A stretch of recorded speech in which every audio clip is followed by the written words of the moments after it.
오늘 본문의 말씀은 예레미야 5장 1절부터 9절까지의 말씀입니다.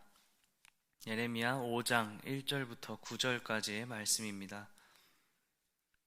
번갈아가며 번갈아가며 봉독하시고 마지막 절은 합독하도록 하겠습니다. 예레미야 5장 1절부터 9절까지의 말씀입니다. 너희는 예루살렘 거리로 빨리 다니며 그 넓은 거리에서 찾아보고 알라. 너희가 만일 정의를 행하며 진리를 구하는 자를 한 사람이라도 찾으면 내가 이 성읍을 용서하리라.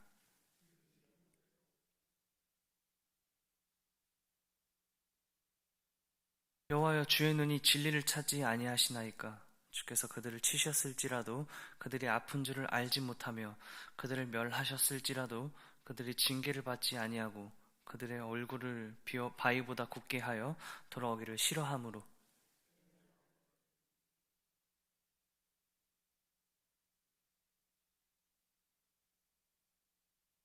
내가 지도자들에게 가서 그들에게 말하리라. 그들은 여호와의 길 자기 하나님의 법을 안다 하였더니 그들도 일제히 멍에를 꺾고 결박을 끊은지라.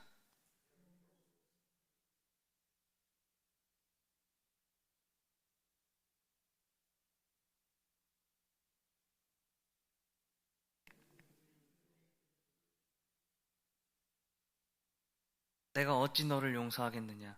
내 자녀가 나를 버리고 신이 아닌 것들로 맹세하였으며 내가 그들을 배불리 먹인즉 그들이 간음하여 창기의 집에 허다히 모이며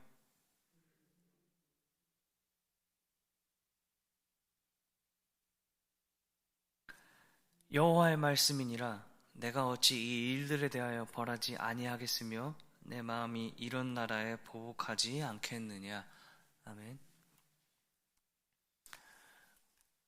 우리는 살다 보면 거칠애로 행동하거나 혹은 막상 뚜껑을 열어보니 앞에 했었던 말과 행동이 상당히 무한할 정도로 별로인 경우를 상당히 심심치 않게 경험하는 것 같습니다. 내가 잘 안다. 내가 이거 몇 년 동안 했는데 너는 가만히 있어라. 내가 알아서 할 것이다. 이렇게 말을 해놓고 막상 정작 할 줄 모른다거나 아니면 특정 사람에게만 눈치 보이려 겉에만 멀쩡하게 해놓는 경우, 그러면 아는 속이 빈 강정이라고 말하듯이 아무것도 없는 경우가 허다합니다. 오늘 이 본문의 이 말씀을 준비하게 되면서 그런 경험을 했었던 적을 잠깐 생각해 봤습니다. 저는 예비군 6년 차입니다. 이제 하반기 훈련만 받으면 동사무소로 가서 잠깐만 있어도 되는 연차가 됩니다. 최근에 5월에 저는 예비군 훈련을 받았습니다. 참 이 말씀에 있는 상태와 상당히 비슷하지 않나라는 생각이 많이 들었습니다. 예비군 훈련에 가자마자 사람이 정말 많게 됩니다. 거의 한 기수에 200명에서 300명 가까이 되는 예비군들이 있습니다. 거기서 기본 인적 상황과 자기 지역구를 확인하고 체크할 것들이 있습니다. 서명을 하게 됩니다.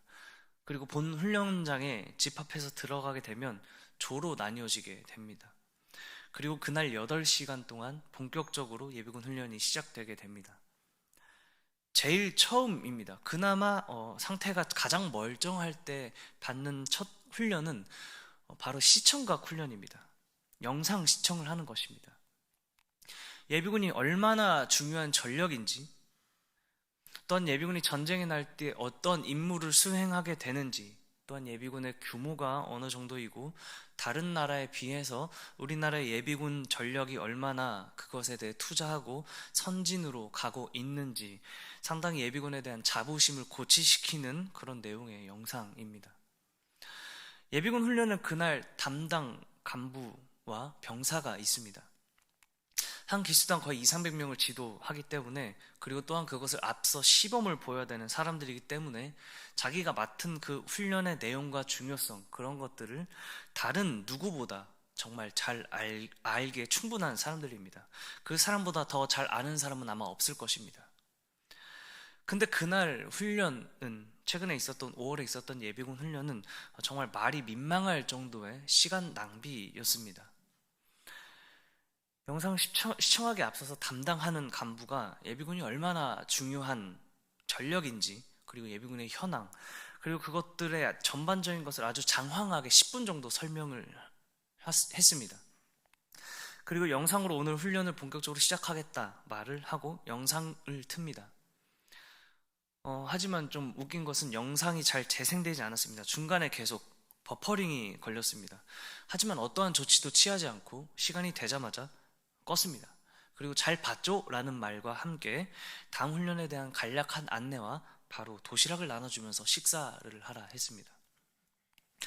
그리고 본격적으로 오후 훈련이 진행되고 또 역시 그 훈련을 시작함과 동시에 정말 장황한 설명을 하더니 또 잘 훈련하는가 싶더니 시간을 보더니 되게 주먹구구식으로 하더니 잘 아시죠? 몇 번 하셨으니까 다 아시죠? 라는 말과 함께 시간 관계상 빨리 진행하겠다 하고 정말 하는 둥 마는 둥 하고 또 다음 코스로 이동했습니다.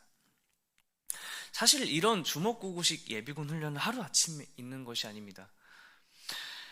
근데 정말 모순적이게도 받는 사람이나 준비하는 사람이나 사실 좋습니다. 힘들지 않기 때문입니다. 저 또한 사실 그 5월에 있었던 예비군 훈련을 받는 입장에 있어서 이번 간부는 정말 융통성이 있다, 편하다, 집에 편하게 갈 수 있겠구나 라는 생각을 하게 되면서 오늘도 뽀송뽀송하게 집에 가겠구만 이라는 것을 속으로 생각했습니다. 그리고 정말 땀 한 방울 안 흘리고 오후 4시 반에 나왔습니다. 근데 만약 한 가지 예를 들면 그것은 정말 최악의 상황으로 바뀌게 되죠. 바로 그 상황은 무엇일까요? 아시겠지만 전쟁입니다. 우리가 훈련을 받는 이유, 그리고 예비군이 존재하는 이유가 무엇입니까? 유사시에 있는 전쟁이라는 한 가지의 대전제입니다. 만약 훈련을 받은 그날, 다음 날에 실제로 전쟁이 터지게 된다면 그 전날 설렁설렁 받은 그 예비군으로서 무엇을 해야 하는지에 대한 내용을 숙지하기는커녕 정말 우왕좌왕 될 것이 불보듯 뻔합니다. 이것은 사실 군대라는 자체뿐 아니라 어디에서도 볼 수 있습니다. 사실 이것이 거칠애입니다. 표면적으로는 정말 잘 알고 잘 지킨다 하지만 그 실제는 그것을 잘 알고 지키는 사람의 행동이 전혀 그것을 잘 알고 지키는 사람처럼 살고 있지 않다라는 것이죠. 오늘의 말씀에서 이 백성들의 모습을 잘 설명하는 단 한 단어가 있다면 바로 이 거칠애이지 않나 싶습니다. 오늘 본문의 첫 시작이 좀 예사롭지가 않습니다. 상당히 긴박해 보이고 상당히 전개가 빠른 것처럼 느껴집니다. 무엇인가가 일어나기 정말 직전인 것입니다. 하나님께서 말씀하십니다. 너희는 예루살렘 거리를 빨리 돌아다니며 사방팔방 다 찾아서 너희 눈에 정의를 행하며 진리를 구하는 사람을 단 한 사람이라도 찾으면 내가 이 성읍을 용서하겠다 말씀하십니다. 오늘 말씀이 시작점에서 확실히 우리가 느껴지는 것은 무엇일까요? 저는 법정이 생각났습니다. 판사이신 하나님께서 죄인 이스라엘 그 자체를 지켜보고 듣고 보고 드디어 판단하기 직전에 이르릅니다. 그리고 그 판단을 근거함으로 판결함에 있어서 앞서서 마치 마지막으로 그 판결에 대한 심판에 대해서 피할 길을 제시하시고 있는 것처럼 보입니다. 그렇다는 것은 오늘 이 말씀에서 하나님의 관점에서 볼 때 이 상태, 즉 이 이스라엘은 이미 죄인이며 법정에서의 죄인의 위치에 있는 것은 이미 확정이 난 이후의 상황이라는 것이죠. 하나님께서 이스라엘이 죄인이라는 것을 이미 확정하시고 그들에게 어떤 형벌을 내리시지만 사실 결정하면 되는 위치와 타이밍입니다. 하지만 그럼에도 불구하고 사실 이 형벌이 상당히 무거운 것이며 사실상 그 이스라엘의 파멸이라고 봐야 할 정도의 형벌이기에 그렇기에 그래서 선지자들에게 당신의 종들에게 명령하십니다. 그 극단적인 상황까지는 피하고 싶으신 것이 사실 오늘 처음에서 하나님의 긍휼하심 또한 볼 수 있는 대목이기도 합니다. 그 한 사람의 의인입니다. 그러기에 급박하게 빨리 다니며 그 넓은 거리에서 찾아보라 말씀하십니다. 또 그 말은 또 어떤 것을 의미합니까? 그 한 사람의 의인이라도 다른 죄인들로 인해 함께 파멸에 이르는 것을 원치 않으신다라는 것입니다. 또한 그 한 사람으로 말미암아 다른 이들의 멸망을 피할 수 있을 정도로 중요하게 여기시는 것이 하나님의 긍휼하심입니다. 어디서 많이 본 장면입니다. 하나님은 이스라엘의 죄악으로 말미암아 그들에게 형벌을 계획하셨습니다. 하지만 우리가 알듯이 여러 믿음의 선진들도 그 기도로 그 하나님의 계획을 미루거나 철회하시게 하시는 게 또한 하나님의 사랑입니다. 하나님의 긍휼하심입니다. 하나님의 생명의 하나님이라는 것입니다. 하지만 또한 분명히 해야 될 것은, 우리 모두가 봐야 할 것은, 오늘 이 본문의 이 출발은 이미 이스라엘은 이 법정 가운데 죄인석에 앉아 있는 설정이라는 것입니다. 이 이스라엘의 죄악은 무엇입니까? 이미 우리가 계속 보고 있는 이 예레미야에서 분명 수없이 언급됩니다. 예레미야 2장 13절의 말씀입니다. 내 백성이 두 가지 악을 행하였나니 곧 그들의 생수의 근원되는 나를 버린 것과 스스로 웅덩이를 판 것인데 그것은 그 물을 가두지 못할 터진 웅덩이들이니라. 하나님을 버린 것, 그리고 그것들로 인해 이스라엘 스스로 웅덩이를 판 것을 말하고 있습니다. 하나님을 버린 것은 하나님을 믿지 못하고 불신하는 것이죠. 또한 이들은 사회적, 윤리적인 죄악들까지도 저지르는 모습을 이전에 말씀을 통해 충분히 보셨을 것입니다. 그렇게 그들이 한 죄악들은 결국 우상숭배와 행음까지 이어지게 됩니다. 그렇게 이 결과는 너무나도 이들을 죄인석에 앉히기에 사실 너무나 충분했던 것이죠. 그리고 이들의 이 죄악들의 그 상태를 아주 잘 말해주는 단 한 단어가 있습니다. 개인적으로는 오늘의 말씀의 2절의 말씀에 그 한 단어가 포함되어 있습니다. 오늘 본문의 2절의 말씀을 같이 합독하도록 하겠습니다. 2절입니다. 시작. 그들이 여호와께서 살아 계심을 두고 맹세할지라도 실상은 거짓 맹세니라. 바로 그 한 단어는 실상입니다. 그 이스라엘의 하나님의 살아계심을 두고 맹세하며 하나님을 믿고 섬긴다고 고백하는 이들이지만 실상은 거짓 맹세라 분명히 하나님께서는 그들의 상태를 분명히 알고 계십니다. 그것이 오늘 처음에 말씀드린 누구보다 머릿속으로는 잘 알고 이렇게 행해야 하는 것은 알지만 겉만 꾸며놓고 실상은 그렇지 못한 행동을 보이는 것, 그것이 바로 지금 이들의 상태라는 것이죠. 아는 대로 믿고 아는 대로 행해야 합니다. 하지만 그것이 사는 모습과 전혀 다르다라는 것이죠. 그것이 실상과 다른 이스라엘 거칠이밖에 남지 않은 지금의 상태의 이스라엘이라는 것입니다. 그 실상이 무엇입니까? 앞서 말했듯이 그 죄악들입니다. 음행과 하나님을 버리고 스스로 그 무덤을 판 것, 우상 숭배하는 것들, 이 모든 죄악들을 하나로 설명하는 것이 바로 그것이라는 것입니다. 입으로만 나를 고백하지만 그 삶은, 그 실상은 하나님의 자녀답게 살지 못하고 또한 그 영적인 양심의 가책이라는 것도 남아있지 않게 됩니다. 온갖 죄악들을 저지릅니다. 하나님을 버리고 사는 삶입니다. 그렇기 때문에 이스라엘은 지금 법정에서 죄인석에 앉아 있습니다. 또한 그렇기 때문에 이미 멸해야지만 긍휼의 하나님께서는 찾아보라 명하십니다. 그 의인 그 한 사람으로 인해서 그 성읍을 용서하겠다 말씀하십니다. 그리고 그 하나님께서는 이스라엘 두고 탄식하십니다. 그 하나님의 탄식하심이 오늘 본문 말씀의 7절에서 9절 말씀입니다. 7절에서 9절의 말씀을 다 같이 합독하도록 하겠습니다. 시작. 내가 어찌 너를 용서하겠느냐? 내 자녀가 나를 버리고 신이 아닌 것들로 맹세하였으며 내가 그들을 배불리 먹인즉 그들이 간음하여 창기의 집에 허다히 모이며 그들을 두루 다니는 살찐 수말같이 각기 이웃의 아내를 따르며 소리 지르는도다. 여호와의 말씀이니라. 내가 어찌 이 일들에 대하여 벌하지 아니하겠으며 내 마음이 이런 나라에 보복하지 않겠느냐. 이 하나님의 탄식하신 가운데 어떤 생각이 드십니까? 저는 개인적으로 이 구절마저 하나님의 긍휼하심과 동시에 정말 이 이스라엘을 향한 하나님의 간절함과 안타까움, 그 탄식함이 정말 많이 묻어나오지 않았나라는 생각이 들었습니다. 이러한 비유로 통해서 탄식하십니다.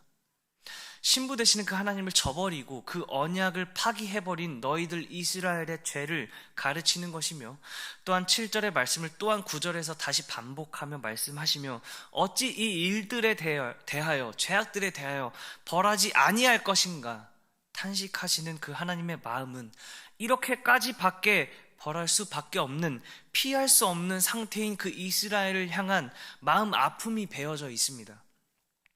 또한 그렇기 때문에 다시 말해 이스라엘 용서하기 위한 그 어떠한 일말의 경우라도 찾고 싶은 그 하나님의 마음이, 그 탄식이 보이고 있습니다. 너무나 큰 잘못을 했을 때, 사실상 돌이킬 수 없을 정도의 잘못을 했을 때 과연 그 자식을 벌할 수는 있으나 아예 버려버릴 부모는 이 세상 어디에도 없습니다. 지금 하나님께서 이 탄식하심의 그 마음을, 그 간절한 마음을 그나마 비유하자면 아주 큰 잘못된 길을 걸어가고 또한 걸어가 버린 잘못된 자식의 미래를 정말 가슴을 치며 안타깝게 탄식하는 그 부모의 마음이 정말 그나마 견줄만한 마음이지 않나 생각됩니다. 이스라엘이 지금 죄인석에 앉아 있습니다. 판사석에서 하나님께서 싹 다 끝내버리겠다 하시지 않았습니다. 그 형벌이 있지만 한 사람을 찾으시라, 빨리 돌아다녀 보라 명하시는 분이 지금 하나님이십니다. 또한 내일의 본문의 말씀의 그 이외에 또한 긍휼의 하나님을 찾아볼 수 있습니다. 심판의 기능만 있는 것이 아니라 그 안에서의 긍휼하심과 사랑의 하나님을 볼 수 있을 것이라 생각됩니다. 오늘 본문의 이 말씀을 통해 저와 여러분들께서 돌이켜봐야 할 것이 무엇일까요? 우리의 거칠애입니다. 우리의 신앙 안의 실상을 돌이켜보기를 소망합니다.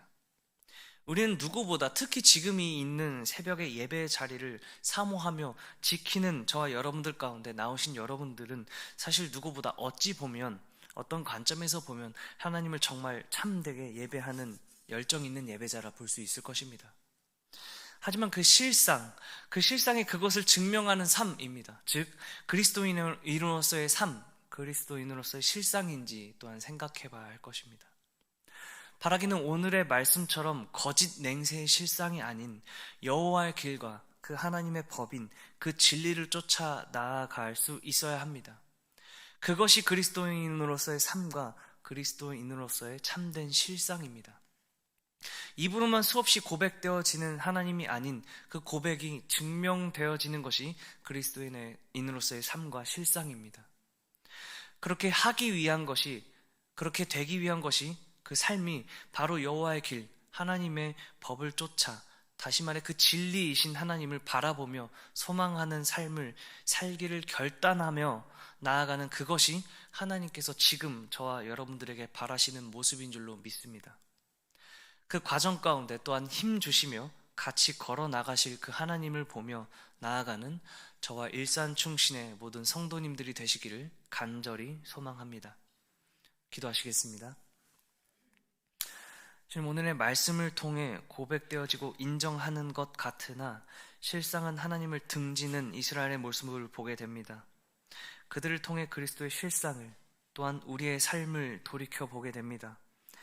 행함이 있는 믿음을 우리들 가운데 허락하여 주시고 그 길을 온전히 주님과 같이 걸어 나아갈 수 있는 일산충신의 모든 성도님들이 될 수 있도록 주님이 인도하여 주시옵소서. 감사하며 예수님의 이름으로 기도드립니다. 아멘. 이 시간 마음을 모아 기도하실 때 먼저는 오늘 말씀을